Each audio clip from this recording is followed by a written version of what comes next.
साथियों, मैं एडवोकेट इंतखाब आज़ाद हमेशा एक बात कहा करता हूं कि भारतीय जनता पार्टी ही कांग्रेस है और कांग्रेस ही भारतीय जनता पार्टी है। और भारत में जितनी भी बीमारियां हैं, चाहे वो राजनीतिक हो, सामाजिक हो, आर्थिक हो और धार्मिक हो, उन तमाम बीमारियों की जड़ कांग्रेस है।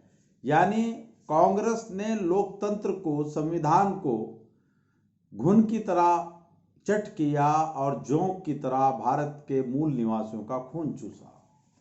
उसकी वानगी आज देखने को मिली कि जब उत्तर प्रदेश में कांग्रेस कमेटी का विस्तार करते हुए अखिल भारतीय कांग्रेस कमेटी के राष्ट्रीय महासचिव और संसद सदस्य केसी वेणुगोपाल ने एक 27 सदस्यीय कमेटी की घोषणा पार्टी की राष्ट्रीय अध्यक्ष के अनुमोदन के बाद की, तो उसमें 3 उपाध्यक्ष, 13 महासचिव और 11 सचिव कांग्रेस कमेटी ने घोषित किए हैं।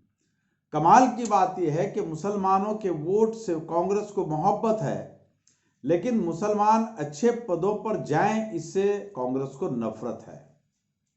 उसी जैसे बहुजन समाज पार्टी की नेता मायावती कहा करती हैं कि कट्टरपंथी मुसलमानों की औरतें चुनकर सदनों में न पहुंचें। मैंने अपने लोगों को आदेशित किया कि वो कट्टरपंथी मुसलमानों को हराने के लिए अपना वोट भाजपा पर ट्रांसफर कर दें, और मेरे लोगों ने अपना वोट मेरे कहे से कि कट्टरपंथी मुसलमानों की औरतें जीत कर सदन में ना पहुंचे, और उन सब ने भाजपा को मेरा वोट ट्रांसफर कर दिया। और वो उलेमाए दीन को, जो मुसलमानों की इस्लाम की रूह है, जो उलेमाए कराम है, उनको भी कट्टरपंथी कहकर संबोधित करती है।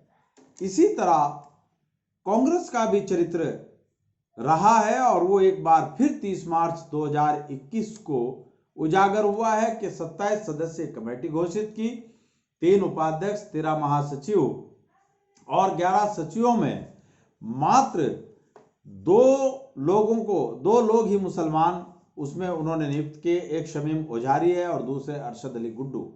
यानी मुसलमानों के वोट से कांग्रेस को मोहब्बत है, लेकिन मुसलमान संगठन में अच्छे पदों पर ना जाएं या उनको अच्छी जगह से टिकट ना मिले, इस बात से कांग्रेस को नफरत है। मैं एडवोकेट इंतखाब आज़ाद सहारनपुर सहित भारत के तमाम मुसलमानों से आह्वान करता हूं कि वो कांग्रेस जैसे जहरीले नाक को,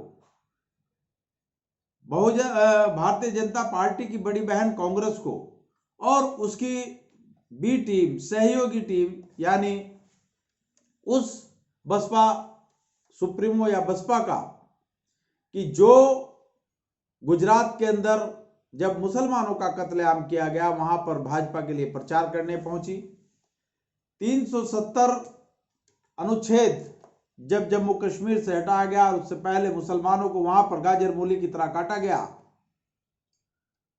तो सबसे पहला राजनीतिक दल बहुजन समाज पार्टी और उसकी मुखिया थी, जिन्होंने भारतीय जनता पार्टी का समर्थन किया। और अब बहुजन समाज पार्टी की मुखिया पश्चिम बंगाल में भी भारतीय जनता पार्टी का सहयोग करने के लिए गई है।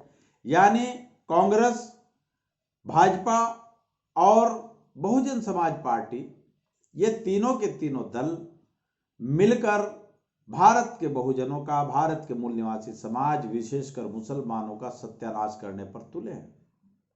अगर आज भी उत्तर प्रदेश के अंदर बढ़ती सांप्रदायिकता, किसान विरोधी, जन विरोधी सरकार के खिलाफ कोई आवाज उठाए हुए है, कोई लड़ाई लड़ रहा है, तो वो समाजवादी पार्टी और समाजवादी पार्टी के राष्ट्रीय अध्यक्ष माननीय अखिलेश यादव जी हैं।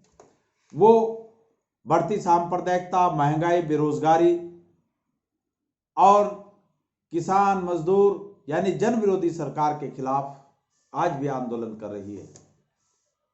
इसी में जो कांग्रेस ने 27 सदस्य कमेटी बनाई है, 3 उपाध्यक्ष, 13 महासचिव और 11 सचिवों में मात्र 2 ही मुसलमानों को रखा है।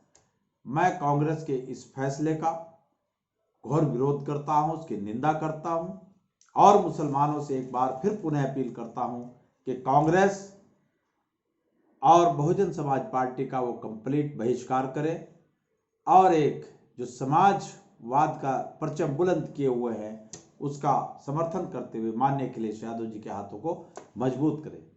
साथियों, आपने मेरी बात को ध्यानपूर्वक सुना, उसके लिए आपका बहुत बहुत शुक्रिया, धन्यवाद। और साथ ही आपसे निवेदन कि आप अपने मोबाइल में YouTube पर जाकर तहलका एक्सप्रेस चैनल को सब्सक्राइब करने का कष्ट करें। जय संविधान, जय भारत।